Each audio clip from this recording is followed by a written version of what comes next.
Well, January 26th, 1973 was when I had my cadaver kidney transplant. And fortunately, it wasn't as long a wait as some people have. And the results have been phenomenal. And I owe that to the great care that I received at the time. And fortunately, I haven't needed very much care since, but whenever I called, somebody always answered.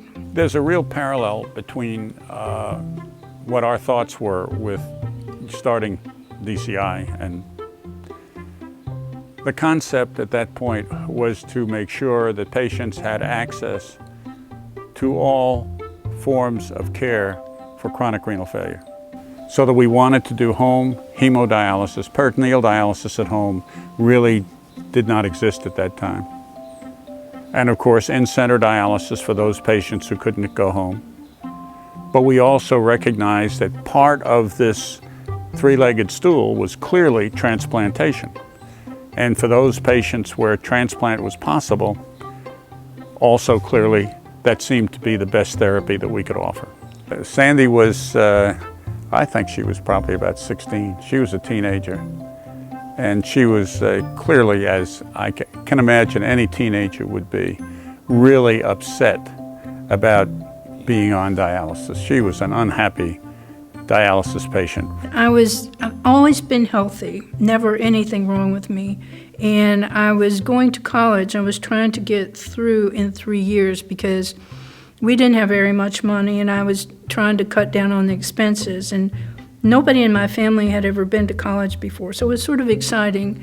And then all of a sudden, I just got as sick. I had fever and chills and sick from head to toe, and nobody really knew what was wrong with me. And I went to my doctor at home, and they didn't know. I got sicker. I went to Chattanooga, sicker. Finally ended up at Vanderbilt, and by that time, I had kidney failure.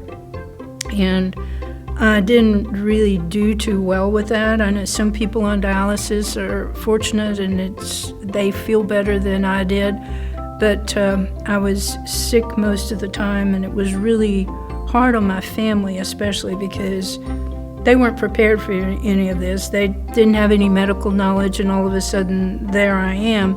And back then, dialysis wasn't just everywhere, and I had to they had to bring me from Dayton through the mountains for dialysis, 6 hours of dialysis, back to Dayton, and that was 3 days a week. And my dad had to try to go to work after, like in the evening after all of that, and it was really, really hard on them. And I wasn't sure at the time whether I was even going to survive it. And if I survived, I mean, what kind of life was I going to have? Because it wasn't looking very pretty at the time. Well, you think you're getting a transplant, but especially back then, they weren't so sure. You know, you could come all the way over, get all excited, and then at the last minute, no transplant.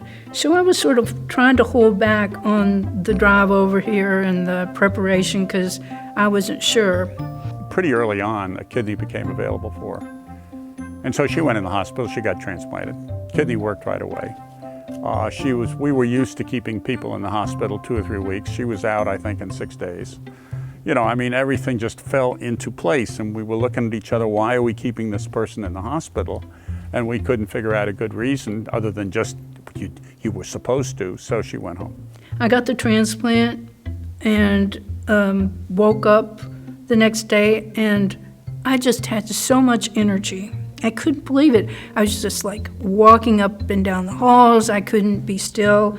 I just was very excited about being alive and having another chance, because to me that's what it was. It was just like, just give me one chance and I'll do the best I can with it. Then a few months later, I finished my degree at the University of Tennessee, got my degree, and then shortly after that, I was looking for a job, and then I was hired by the Kidney Foundation and DCI to do work in education of organ donors, especially kids, young kids in schools, and I traveled around Tennessee giving programs about organ donation. You know, she did great. Then she asked if there was something she could do for the program. And so she thought that she wound up working in public relations. I had the misfortune of having to be on the same stage with Sandy on a couple of occasions. And believe me, nobody wanted to listen to what I had to say.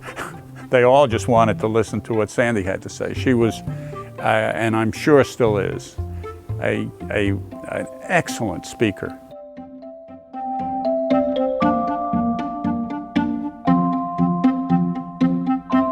You know, there's really not much that I can say that I had anything to do with it. It was all a gift to me, you know, from the family of the donor and to the medical professionals who helped me when I really needed it. And on through there, I'm just really grateful to them because I was just the recipient of all this and had no active role in it. And I just certainly appreciate what everyone did for me.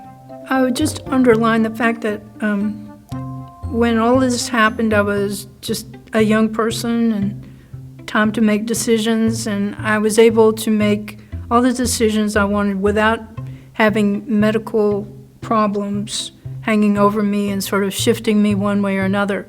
I was just perfectly able to do the work that I needed to do to get the job and to get the work done at home, because medical problems were just not at the front of my mind. And that's all because of the wonderful care that I received by doctors, nurses, and all of the people that worked with them.